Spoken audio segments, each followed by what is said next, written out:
नमस्कार दोस्तों, LSI mission 2027 YouTube channel पर आपका हार्दिक स्वागत है।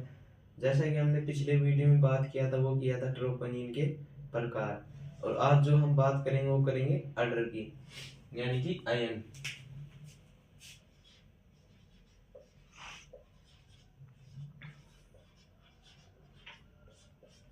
जो अडर की उत्पत्ति होती है दोस्तों, वह एक्टोड्रम से होती है। फर्स्ट पॉइंट है अडर की उत्पत्ति, वो होती है एक्टोड्रम से। जो भ्रूण की तीन लेयर होती है, एक तो होती है एक्टोड्रम, एक होती है मेसोड्रम और एक होती है एंडोड्रम। जो एक्टोड्रम होती है उससे अडर की उत्पत्ति होती है। अब हम बात करें सेकंड पॉइंट की, तो सभी स्तनधारियों जैसे मानव और पालतू जानवर,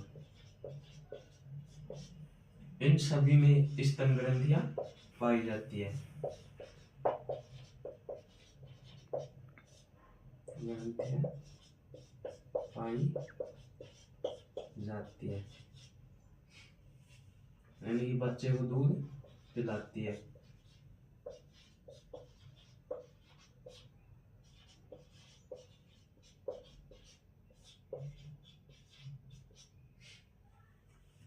स्तन ग्रंथियां पाई जाती है दोस्तों। तो जो इसके लिए जो स्रावित होता है दूध में, वो पाया जाता है लैक्टोज। जो दूध में जो प्रोटीन पाई जाती है वह लैक्टोज होती है।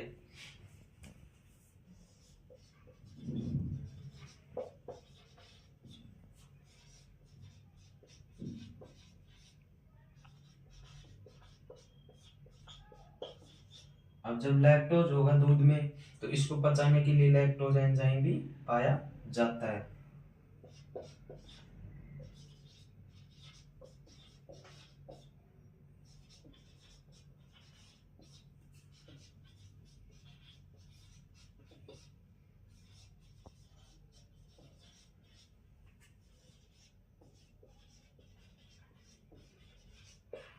एंजाइम पाया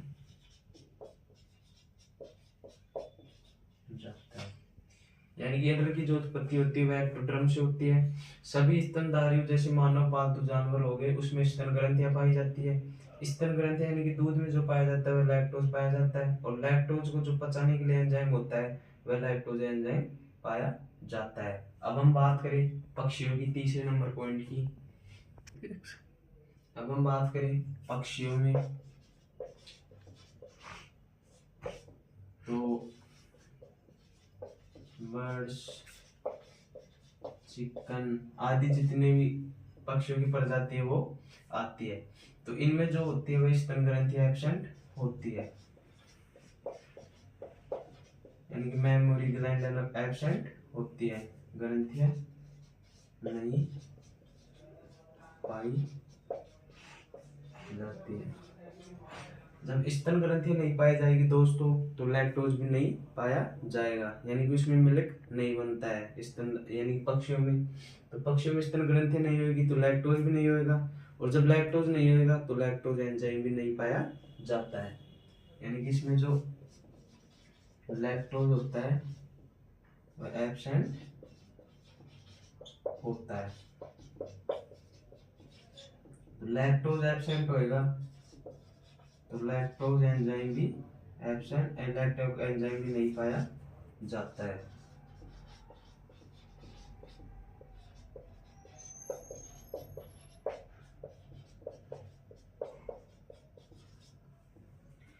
अब हम बात करें कबूतरी की, यानी कि जो कबूतरी होती है वह चोंच से अपने बच्चे को दूध पिलाती है।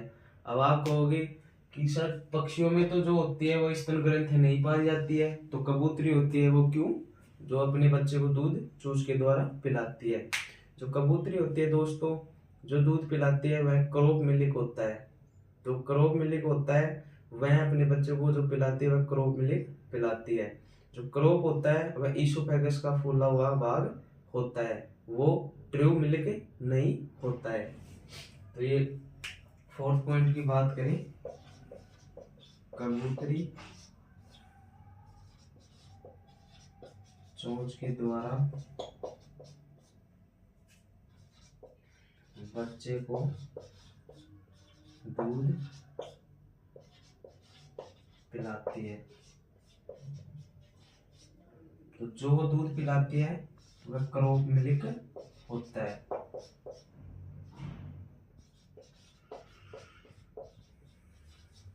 यानी कि ट्रू मिल्क नहीं होता।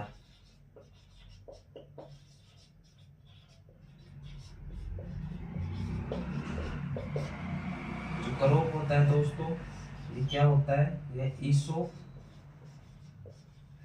का फूला हुआ भाग होता है।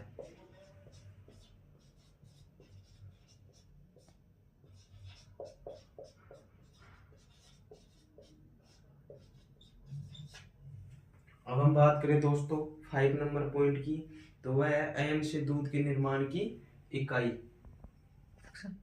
अब हम बात करें 5 नंबर पॉइंट की, तो अडर की जो इकाई होती है, अडर की दूध निर्माण की इकाई होती है, वह होती है दोस्तों लाइन। और जो अडर में दूध का निर्माण होता है वह ब्लड से होता है।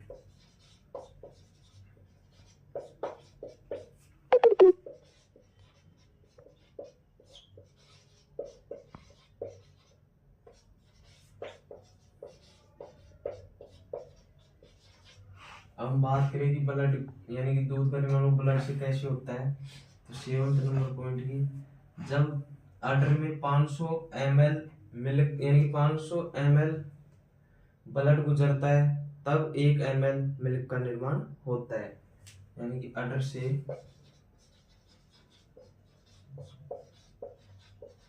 500 ml ब्लड गुजरने पर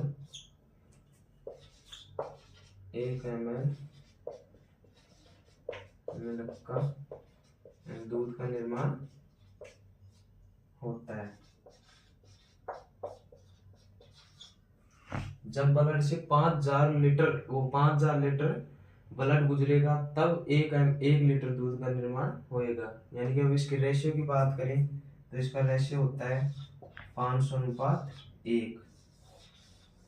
यानी कि जब 500 ml ब्लड गुजरेगा तब 1 ml दूध का निर्माण होता है। अब हम बात करें 8वें नंबर पॉइंट की, तो हम देखते हैं दोस्तों, यानी कि जो मिल्क यानी कि जो दूध होता है उसका डिसाइड होता है वह शरीर में ब्लड की मात्रा के आधार पर नहीं होता है। यानी कि शरीर में ब्लड की कितनी मात्रा है वह उसके आधार पर दूध का यानी कि मिल्क प्रोडक्शन डिसाइड नहीं होता है। यानी कि उसके अडर से कितना ब्लड गुजर रहा है उसके आधार पर होता है वो दूध का डिसाइड होता है। यानी कितना मिल्क प्रोडक्शन हो रहा है, जो उसके अडर से जितना ब्लड गुजरेगा उसके आधार पर डिसाइड होता है, ना कि उसके शरीर में कितना ब्लड है उसकी मात्रा के आधार पर डिसाइड होता है। अब हम बात करें यानी कि गाय के क्वार्टर यानी कि गाय के थनों में कितने कितने दूध % पाया जाता है आगे पीछे के में। अब हम बात करें दोस्तों 9 पॉइंट की, यानी कि गाय के आर्डर के क्वार्टर्स।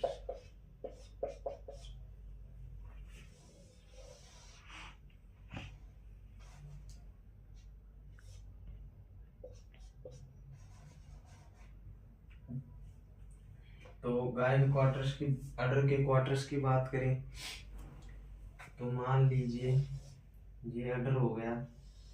जो आगे के थन होते हैं दोस्तों उसमें जो मात्रा होती है एक थन में वो 20% होती है, और जो पीछे के होते हैं दोस्तों उनमें होती है 30-30%। यानी कि तो हो गए, यानी कि हाइंड क्वार्टर्स, वो फोर क्वार्टर्स, और वो ये हो गए हाइंड क्वार्टर।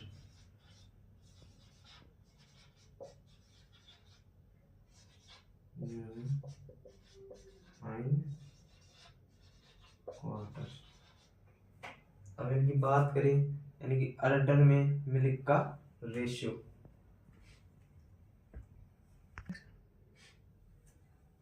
अब बात करें गाय के अंडर में मिल्क रेशियो।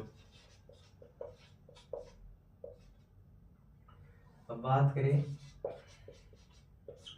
अगर और पश्चे की, यानी कि फोर क्वार्टर और हाइंड क्वार्टर। फोर क्वार्टर होते हैं दोस्तों, जो आगे वाले थन होते हैं उनमें 20-20% दूध पाया जाता है। यानी कि मान लीजिए कोई गाय 10 लीटर दूध दे रही है दोस्तों, तो जो आगे के थन होते हैं यानी कि फोर क्वार्टर होते हैं उनमें 4 लीटर दूध होएगा, और जो पीछे के क्वार्टर होते हैं उनमें 6 लीटर दूध होएगा। कोई याद दोस्तों अपवाद भी होते हैं, लेकिन सामान्यतः हमारे को यही देखने को मिलता है। तो इसके अनुपात की बात करें तो 20-20-40 अनुपात 60, या इसको हम ये न लिखकर ये भी लिख सकते हैं 2:3। ये तो बात होगी गाय के अडर के क्वार्टर्स, यानी कि जो आगे वाले थन होते हैं उनमें 20-20%, पीछे वाले में 30-30%। अब इनकी रेशियो की बात करें अगर और पश्चे की, तो 40:60 इनका अडर में मिल्क का रेशियो होता है। अब हम बात करें 10वें नंबर पॉइंट की, तो 10वां नंबर पॉइंट है दोस्तों गाय के अडर को सहारा देने वाली संरचनाएं। अब हम बात करें दोस्तों गाय के अडर को सहारा देने वाली संरचनाएं।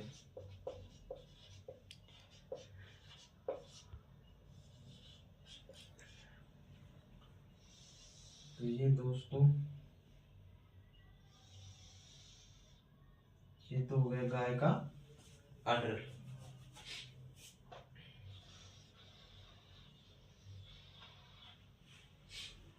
जो बाहर की तरफ होती है दोस्तों ये होती है स्केल,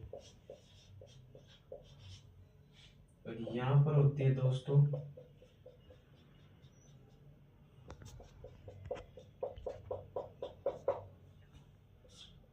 यानी कि जो ये होती है वो होती है लैटरल सस्पेंसरी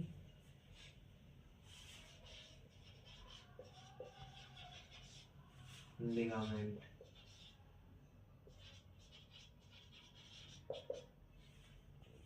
तो इनकी संख्या होती है दोस्तों होती है 2, एक तो ये हो गई और एक ये हो गई, और जो इसके मध्य से गुजरती है दोस्तों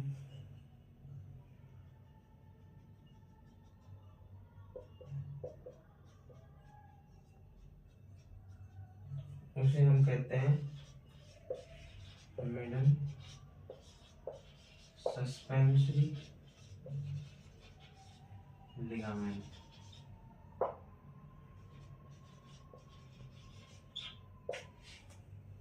अब हम बात करें दोस्तों लैटरल सस्पेंसरी लिगामेंट की।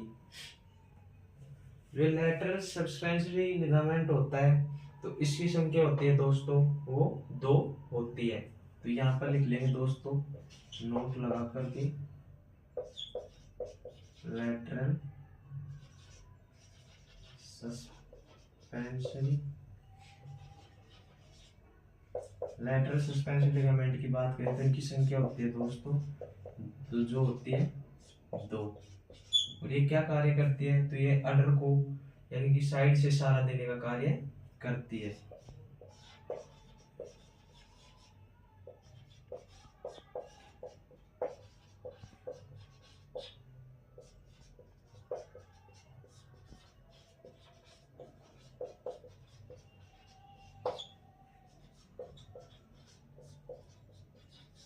और बात करें मिडल सस्पेंसरी लिगामेंट की,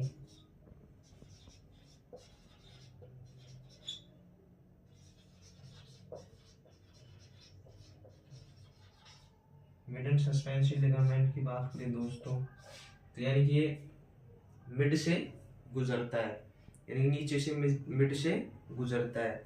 जो अडर का पूरा वजन होता है दोस्तों वो इसी पर टिका हुआ होता है। ये जो मिडल सस्पेंसिव लिगामेंट होता है इसी पर अडर का पूरा वजन टिका हुआ होता है। तो ये जो होती है दोस्तों, जो यानी कि अडर ब्रेकडाउन के लिए जिम्मेदार होती है। संख्या होती है इनकी 1,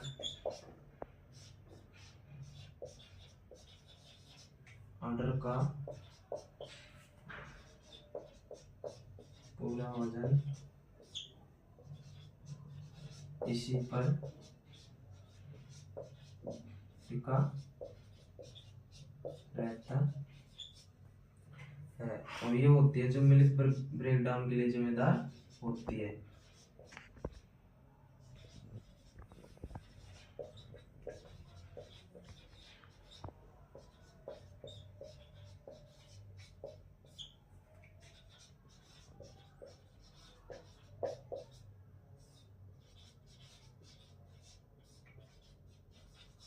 ये तो बात थी दोस्तों गाय के अडर को सहारा देने वाली संरचनाएं। जो सबसे बाहर होती है दोस्तों वो तो गाय को सहारा, अडर को सहारा देती है, वो देती है स्किन। उसके बाद में होती है दोस्तों लैटरल सस्पेंसरी लिगामेंट, यानी कि जो अडर होता है उसको जो साइड से जो सपोर्ट देने का कार्य करती है वह लैटरल सस्पेंसरी लिगामेंट करती है। जो संख्या होती है इनकी वो 2 होती है, और जो अडर का पूरा वजन सहने का काम जो करती है वह मिडल सस्पेंसरी लिगामेंट करती है, और यह मिल्क ब्रेकडाउन के लिए जो जिम्मेदार होती है वह मिडल सस्पेंसरी लिगामेंट ही होती है। अब हम बात करें 11वें नंबर पॉइंट की, तो 11वें नंबर की पॉइंट की बात, यानी दोस्तों अब हम बात करें यानी कि गाय के अडर को ब्लड सप्लाई किस प्रकार होती है। अब हम बात करें दोस्तों गाय के अडर में ब्लड सप्लाई, तो दोस्तों जो अडर में जो ब्लड लाने का कार्य करती है वह एक्सटर्नल पुडेंटल आर्टरी करती है, और जो इसको ले जाने का जो कार्य करती है दोस्तों वो 3 वेन करती है। एक तो ये तो हो गई एक्सटर्नल पुडेंटल आर्टरी, ये हो गई एक्सटर्नल पुडेंटल वेन, दूसरी होगी दोस्तों रीजनियल वेन, और जो एक होती है दोस्तों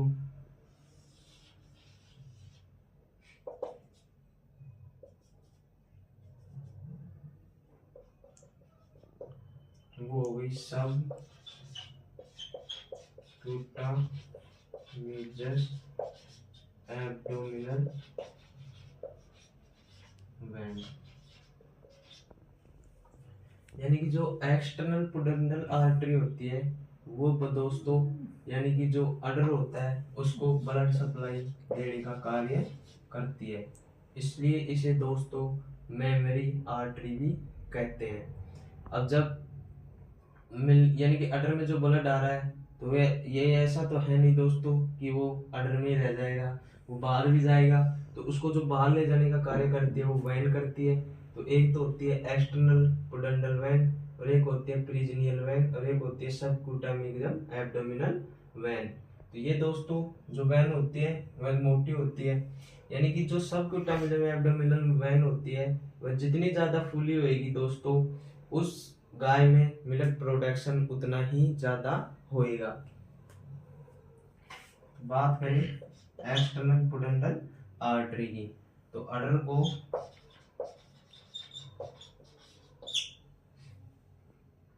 ब्लड सप्लाई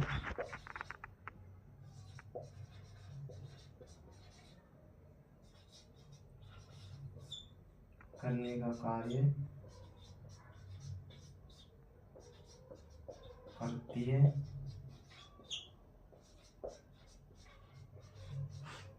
इसलिए इसे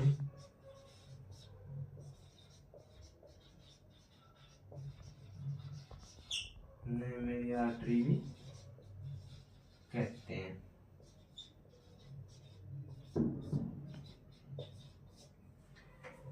अब बात करें सबक्यूटामिकस एब्डोमिनल वेन। ये दोस्तों जितनी ज्यादा ब्रांच्ड यानी कि बिखरी हुई, जितनी ज्यादा हमारे को अडर पर नजर आएगी और जितनी ज्यादा फूली होएगी, तब उसको हम देखकर कह सकते हैं कि इस गाय में मिल्क प्रोडक्शन है वो ज्यादा होएगा। तो ये होती है दोस्तों मिल्क प्रोडक्शन के लिए, मिल्क प्रोडक्शन की पहचान के लिए होती है। यह जितनी फूली हुई या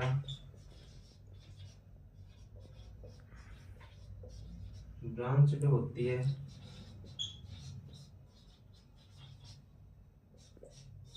उस गाय में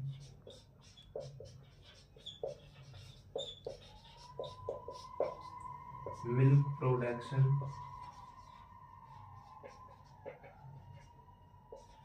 ज्यादा होगा, इसलिए इसे जो है वो मिल्क वैन भी कहा जाता है।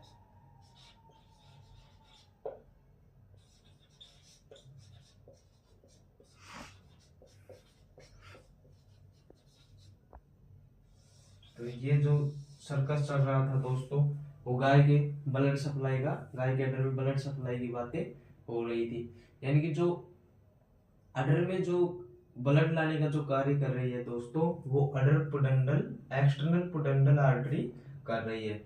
और जब ब्लड को जो बाहर ले जाने का जो कार्य कर रही है, वो तीन वैन कर रही है। एक तो एक्सटर्नल पुडेंडल वैन, और एक होती है प्रीजनियल वैन, एक होती है सबक्यूटामिकल एब्डोमिनल वैन। अब बात करें दोस्तों, यानी कि जो अडर को ब्लड सप्लाई करने का कार्य करती है, वो करती है एक्सटर्नल पुडेंडल आर्टरी, इसलिए जो इसे कहते हैं वह मेमोरी आर्टरी भी कह देते हैं। अब बात करें सबक्यूटामिज्म एब्डोमिनल वेन की, तो ये दोस्तों यानी कि अडर पर जितनी ज्यादा फूली हुई और जितनी ब्रांच्ड हमारे को दिखाई देगी, इसका मतलब वह गाय है वह ज्यादा प्रोडक्शन करेगी, यानी कि उसमें मिल्क प्रोडक्शन भी ज्यादा होगा। इसलिए है जो हम इसको मिल्क वैन का नाम मिल्क वैन भी कह देते हैं। अगर एग्जाम में आ जाए तो मिल्क वैन किसे कहते हैं दोस्तों, तो वो कहते हैं सबक्यूटामिज्म एब्डोमिनल वैन। और मेमोरी आर्टरी कहते हैं दोस्तों, वो कहते हैं एक्सटर्नल पुडेंडल आर्टरी को। ये हो गई दोस्तों बात गाय के अडर में ब्लड सप्लाई की। अब हम बात करें दोस्तों गाय के दूध का संगठन।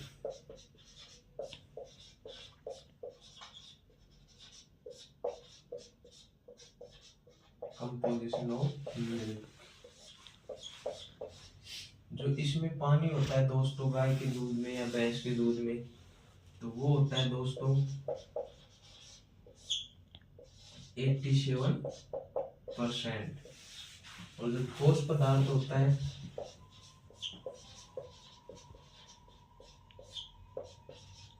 13%। अब ठोस पदार्थ में बात करें दोस्तों, तो एक तो होता है फैट और एक होता है एसएनएल। तो एसएनएल में बात करें दोस्तों, तो एक तो होता है दोस्तों लैक्टोज, एक होता है प्रोटीन, एक होती है आस। यानी कि एसएनएल में जो जो पाया जाता है वो लैक्टोज, प्रोटीन और आस। आस यानी राख होता है, ये चूल्हे वाली राख नहीं है दोस्तों, ये है मिनरल। और हम जो लैक्टोज को वो मिल्क शुगर भी कहते हैं। ये बात थी दोस्तों गाय के दूध का संगठन। यानी कि गाय के दूध में जो पानी पाया जाता है वह 87% पाया जाता है, और जो ठोस पदार्थ पाया जाता है वह 13% पाया जाता है, और जो ठोस पदार्थ में पाया जाता है वह एक तो फैट होता है, एक होता है एसएनएफ यानी कि सॉलिड नॉट फैट। अब बात करें एसएनएफ में, तो एसएनएफ में भी जो पाया जाता है एक तो प्रोटीन पाया जाता है, एक लैक्टोज पाया जाता है और एक राख होती है। राख मीन्स मिनरल्स। अब हम बात करें डेयरी उद्योगों में जो दूध की कीमत होती है दोस्तों, वह किस पर डिपेंड करती है, यानी किस पर निर्भर करती है, यानी कि डेयरी उद्योगों में दूध की कीमत होती है वह फैट व एसएनएफ पर निर्भर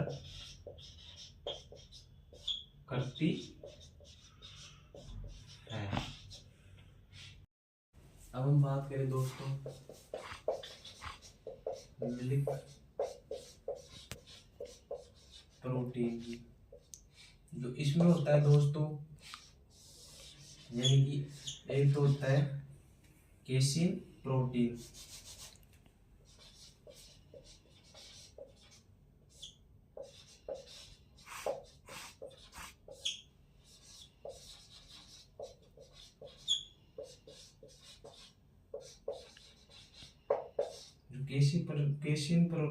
केसिन प्रोटीन का रेशियो होता है वह 80% होता है। और एक होती है दोस्तों वे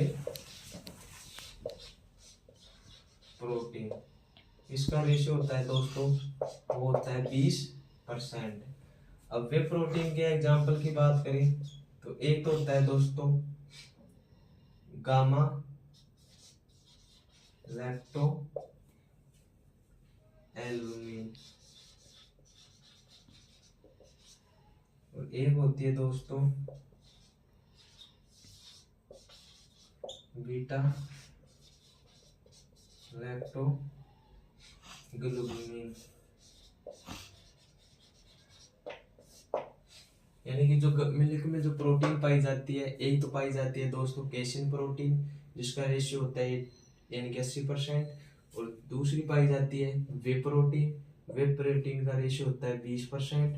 हमें एग्जाम्पल की बात करें तो एक तो हो गया गामा लैक्टो एल्बुमिन और एक हो गया बीटा लैक्टो ग्लोबिमिन। अब हम बात करें गाय के सामान्य दूध और गाय के सामान्य दूध एवं खीस का संगठन।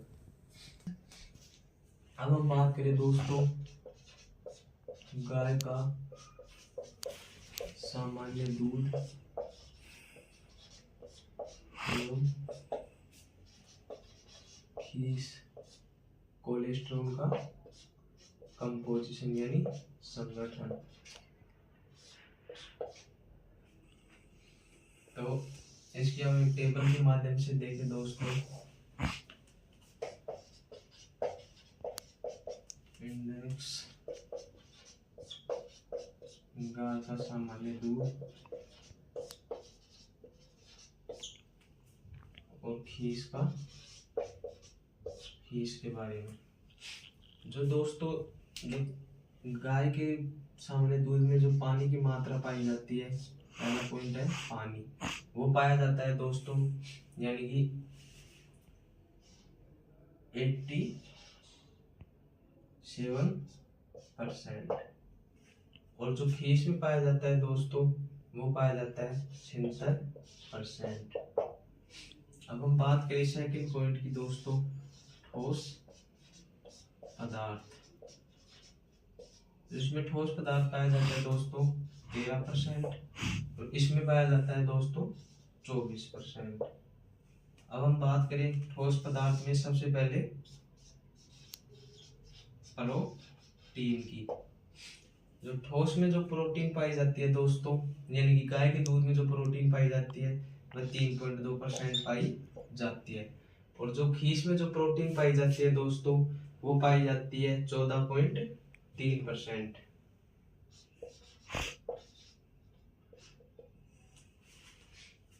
अब सेकंड पॉइंट की बात करें यानी कि फैट। जो गाय के सामान्य दूध में फैट पाया जाता है वो पाया जाता है 4%, और बात करें खीस में तो खीस में जो फैट पाया जाता है वह पाया जाता है 6.7%।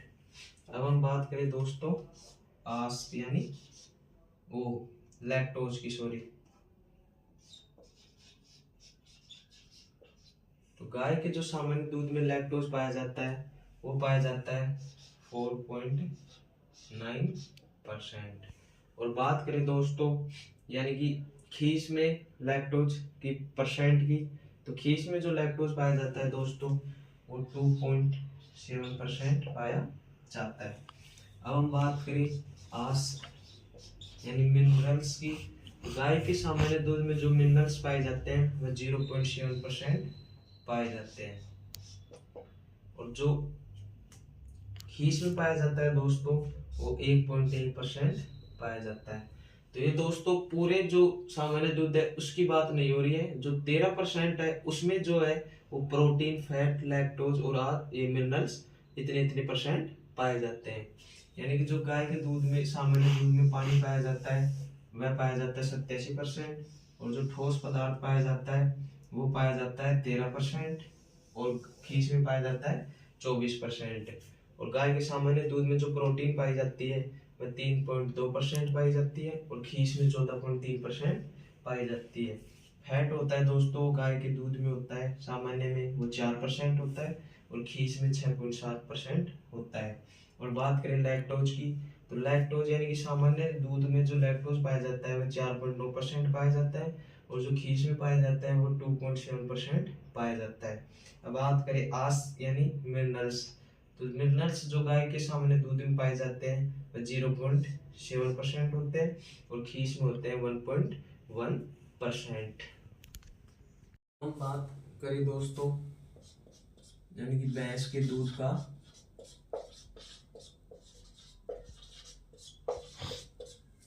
सामान्य रंग, जो भैंस का दूध होता है दोस्तों वह होता है सफेद। अब आप बोलोगे सर ये सफेद ही क्यों होता है, तो ये होता है दोस्तों कैल्शियम प्रोटीन की अधिकता की वजह से।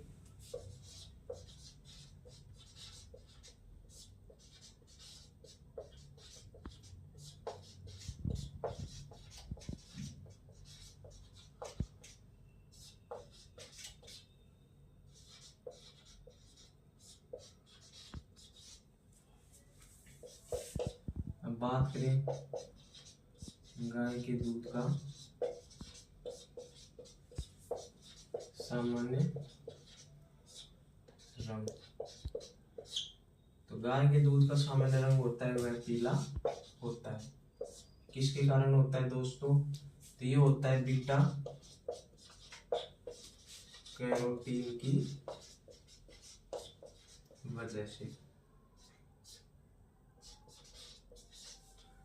अब दोस्तों आपके मन में एक सवाल चल रहा होगा कि भैंस का दूध सफेद सफेद ही क्यों होता है, गाय का दूध पीला क्यों होता है। तो दोस्तों जो गाय का दूध पीला होता है वह हरा चारा खिलाने की वजह से होता है। जो हरा चारा होता है दोस्तों उसमें होता है बीटा कैरोटीन की मात्रा ज्यादा होती है। अब गाय के यानी कि हरे चारे में बीटा कैरोटीन की मात्रा, वो बीटा कैरोटीन की मात्रा ज्यादा होती है, तो जो गाय होती है वो बीटा कैरोटीन को विटामिन ए में कन्वर्ट नहीं कर सकती है।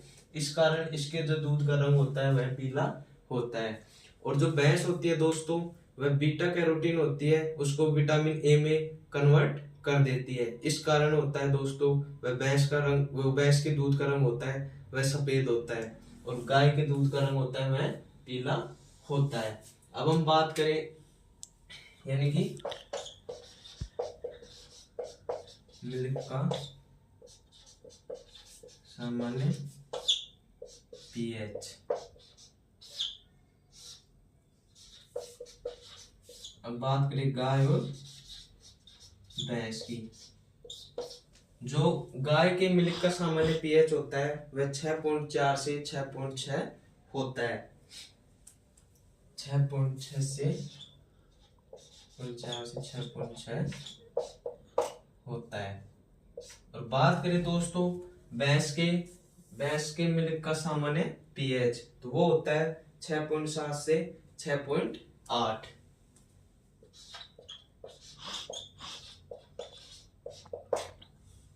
ये तो फर्स्ट पॉइंट हो गया, सेकंड हो गया, ये थर्ड हो गया। अब बात करें दोस्तों फोर्थ पॉइंट की, यानी कि दूध का जो सबसे परिवर्तनशील संगठन होता है वह फैट होता है।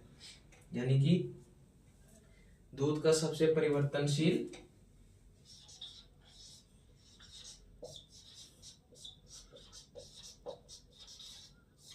सबसे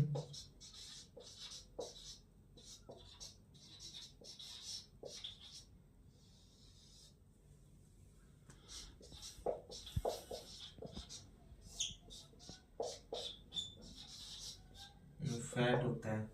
और बात करें दोस्तों, यानी कि जो दूध का सबसे स्थिर संगठन होता है वो होता है दोस्तों लैक्टोज।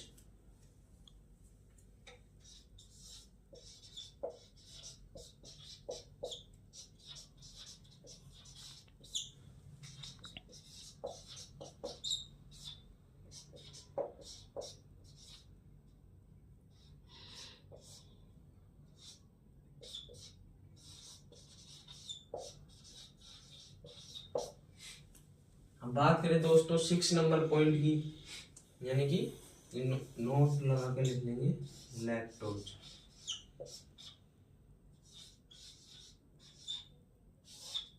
तो बात करें दोस्तों लैक्टोज की, यानी कि जो दूध में मीठापन पाया जाता है वह लैक्टोज की यानी कि लैक्टोज की वजह से ही पाया जाता है।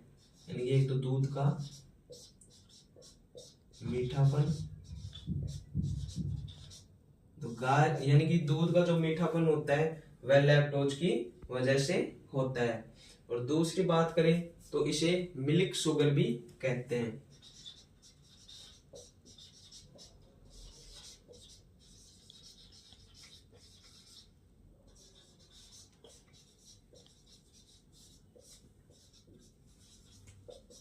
अगर एग्जाम में दोस्तों ऐसे आ जाए कि दूध का मीठापन किसकी वजह से होता है, तो वह होता है दोस्तों लैक्टोज की वजह से। और बात करें यानी कि मिल्क शुगर किसे कहते हैं, ऑप्शन में आ जाए लैक्टोज ग्लैक्टोज, 2-3 ऑप्शन और डाल दें तो मिल्क शुगर कहते हैं दोस्तों लैक्टोज को। यानी भैंस के दूध का सामने रंग होता है वह सफेद होता है, यह कैल्शियम प्रोटीन की अधिकता की वजह से होता है। और जो गाय का रंग यानी गाय के दूध का रंग होता है वह पीला होता है, यह होता है बीटा कैरोटीन की वजह से।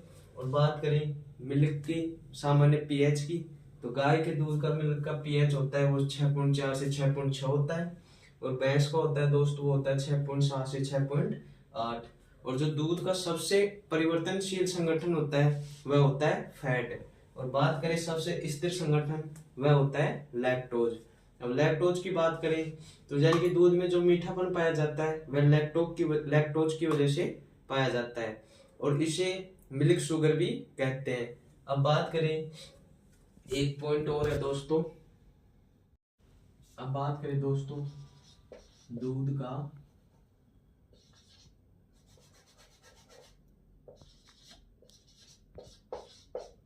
खारापन, वह होता है क्लोराइड आयन की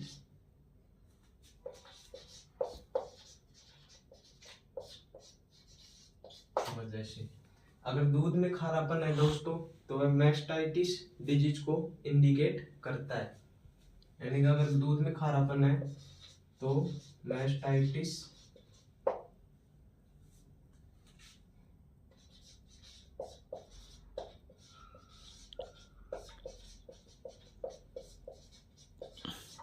करता है। तो ये तो बात होगी दोस्तों दूध का खारापन, तो ये होता है दोस्तों क्लोराइड आयन की वजह से। ये क्लोराइड आयन अगर दूध में खारापन पाया जा रहा है तो ये मैस्टाइटिस को इंगित करता है, मैस्टाइटिस